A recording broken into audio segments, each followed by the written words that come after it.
Hello friends, pan పెట్టుకొని నూనె పోసుకోవాలి తగినంత. వేడయ్యాక ఆవాలు, జీలకర్ర, పసుపు వేసుకోవాలి. వేగాక ఉల్లిగడ్డ వేసుకోవాలి.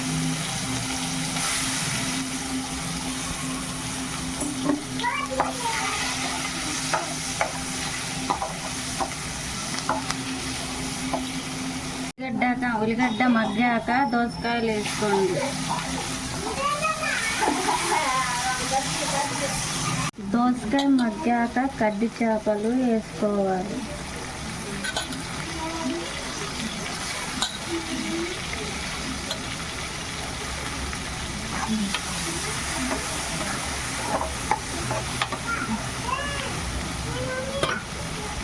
చాలు వేసుకోవాలి.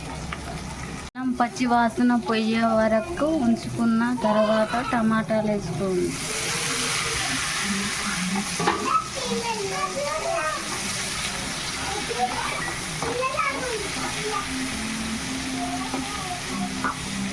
మూత పెట్టేసుకోండి.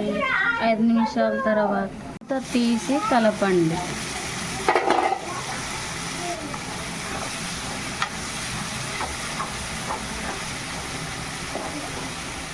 కారం, ఉప్పు వేసుకోండి.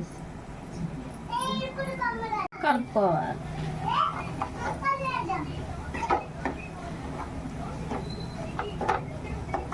దోసకాయ, ఎండు చేపల టమాటా కర్రీ రెడీ. మీరు కూడా నాలాగా ట్రై చేయండి. లైక్ చేయండి, షేర్ చేయండి, సబ్స్క్రైబ్ చేసుకోండి మా ఛానల్కి.